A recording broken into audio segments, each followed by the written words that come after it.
Alright, let's take a look back in the history of Mortal Kombat in 1996. Long story short, it was a Saturday morning cartoon for Mortal Kombat.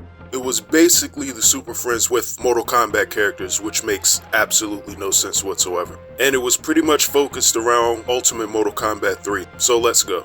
Okay, so we start off in the hall of the Justice League of Earthrealm. Science expert Nightwolf is looking up something on a computer that has nothing showing up on the buttons. Why is he typing like this? And he finds a rip in Earth's dimensional fabric, which is a phrase that is said and abused a lot in this show. Apparently the portal is opened by Scorpion. I've never known Scorpion to be a sorcerer, but apparently he is. They're not going to Outworld, but for whatever reason Raiden is not gonna help them, because he doesn't give an explanation. He's just not gonna help them. So for the record, getting this out of the way now, Raiden's kind of a dick in this show. So Sonya gives him back talk and they all leave the lair to go and find where the rip is and see if they can come across Scorpion. This is off to a fantastic start. By the way, this is Nightwolf's Wolf Kiba. She's kinda cool. I'm not even gonna get mad at her. There's a video screen on the back of Katana's chair inside of this dragon jet? The hell am I talking about? So they're communicating with Raiden as Katana and Liu Kang have some small talk. Apparently there's a portal that they're trying to stop Scorpion from getting to, and instead of focusing on the task at hand, Liu Kang is reminiscing a lot about Sub-Zero right now, and Katana reminds him about using the element which brings life, so the cartoon was focused a lot more on the movies than the game. Boy, that's probably going to open up to a whole host of problems, isn't it?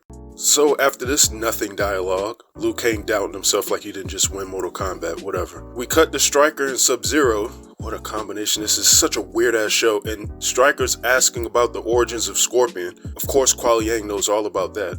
Apparently Scorpion went to the realm of honor dead and was denied entry.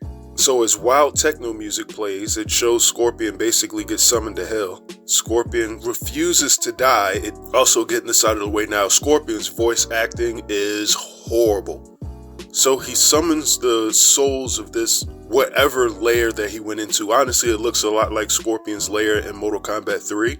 But he summons the spirits or the dead warriors that's circling around him.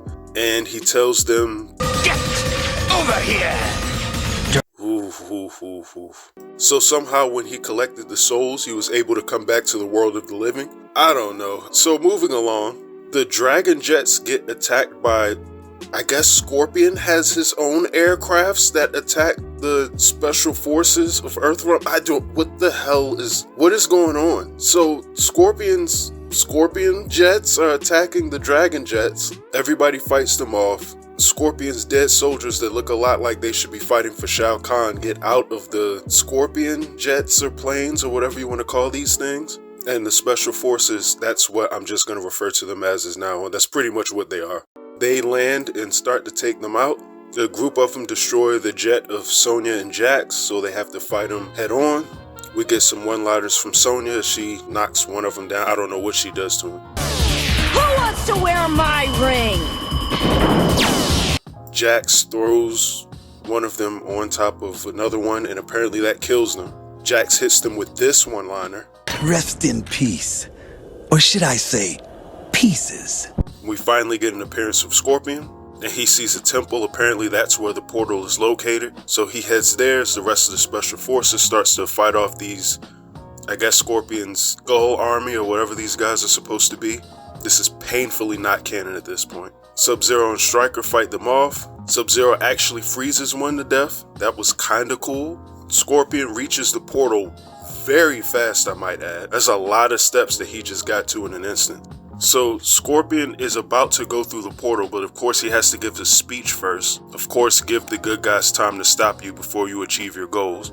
But he does summon a bunch of dead warriors to fight the special forces before he goes into the portal. Psych, he just brings them along with him. He doesn't use them at all, so he just wasted a bunch of time. He could have just went through the portal already, but he finally goes through with enough time for everyone else to arrive there and also go through the portal. Sub-Zero's ready to go through the portal. They tell him to stop and think up a plan first. So the plan that Raiden shows up and comes up with is to actually get Scorpion into the portal of lost souls. That way Raiden can seal it. Why he's able to do that in Outworld, I have no idea if he has no power there, but whatever. Sub-Zero's tired of wasting time and just goes through the portal on his own. I'm not gonna lie, I'm loving Sub-Zero in this goofy show. So they arrive in what I perceive to be Outworld. It actually doesn't look bad from a art standpoint, especially for an early 90s cartoon. This is kind of not bad, or mid 90s being honest.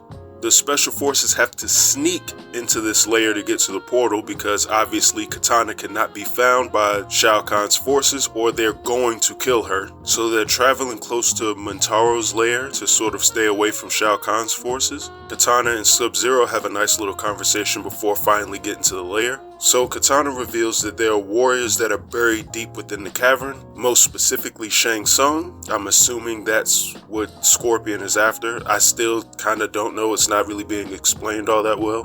90s rock music starts playing as the special forces once again starts clearing out these goofy soldiers. We get a ground smash by Jack, so at least they're using the actual special abilities of the Mortal Kombat fighters in this. Stryker does some Stryker stuff with the baton, and once again Sub-Zero's freezing guys, and Katana absolutely murders one of them with her fan. So it's kind of violent for a 90s cartoon, but there's no blood or anything, so I guess it's tastefully done. Katana, Liu Kang, and Sub-Zero say to hell with this, and they start running for Scorpion while everyone else just handles the rejects in the background. We get this montage of the three of them running. Then we get this thing, whatever it is that comes out. Sub-Zero freezes it, and the running continues. Not gonna lie, the rock music does actually help this scene. I can't even get mad at this. And now we come back to the actual temple inside where Scorpion is trying to reach the top, and the dead soldiers appear to throw everybody else off. There's a lot of them, but they look like mummies. I don't even know what they're supposed to do. One of them straight punches Sub-Zero right in the face and drops him. I don't know why it's taking Scorpion so long. Well, never mind. Those are a lot of steps to get through. So Sub-Zero chases after Scorpion. Liu Kang goes to help him, and they just leave Katana to fight everybody else on the ground, but considering how trash these mummies are, I don't think she's gonna struggle that much. So Scorpion finally reveals that he is after the soul of Shang Tsung. I didn't know Shang Tsung had a soul. I thought that was why he collected all the rest of them, but I don't know, maybe he does. So Liu Kang gives wise words to Sub-Zero to tell him to cool it before just rushing in to fight Scorpion. He doesn't listen, and this happens. So we get a flawless victory by Scorpion. The voice acting for this Scorpion is absolutely terrible. I can't get over it. So Scorpion finally reaches this damn temple. It's taken him forever. He probably could, I don't know why he just didn't teleport or something. Or, run. But before he goes through the portal, Liu Kang challenges him to Mortal Kombat. Of course, this makes Scorpion delay his chance to get into the temple after Shang Tsung's soul. We get the snake thing from the first movie that comes out of Scorpion's hand as a spear. It somehow looks even worse. We get another get over here from Scorpion. Sounds awful. As Liu Kang breaks through the snake spear and Scorpion begins teleporting and kicking the shit out of Liu Kang, what I'd like to ask at this point is, why didn't Scorpion just teleport long before now? Anyways, now Sub-Zero's giving Liu Kang words of encouragement to believe in himself. He hits Scorpion with a flying kick after hitting him with a fireball, and apparently this just absolutely destroys Scorpion. Sub-Zero says the hell with this and is ready to just toss Scorpion to his second death, I'm assuming, before he's talked out of it by Liu Kang. I don't know why, I think I would have said the hell with it and just toss Scorpion right off the top, but whatever. He lays his body back down, Raiden suddenly appears and is preparing a portal to send Scorpion to the afterlife. Once again, supposedly Raiden cannot do this in Outworld, so how he's accomplishing in this now, I have no idea. Sub-Zero sort of slides Scorpion's frozen body down into the portal. The mummies somehow go with him, so everybody celebrates on a job well done. And like all Saturday morning cartoons, we get a threat of a new danger from science expert Nightwolf, and they prepare for their next adventure. As far as Saturday morning cartoons go, this probably would be interesting to watch if I was taking myself back to like a 6-year-old me. It wasn't bad, but I'm not comparing this to the likes of like Batman the Animated Series or anything along those lines. That being said, this cartoon does a oddly decent enough job of trying to combine the lore of the game with the lore of the movies at the same time. It's still not canon, but it does a better job of handling the story than, say, Mortal Kombat Annihilation does, so there's that.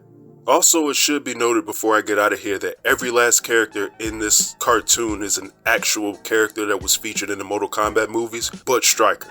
So for people complaining about Strikers not being in the Mortal Kombat games now, they didn't give a damn about him in the 90s either.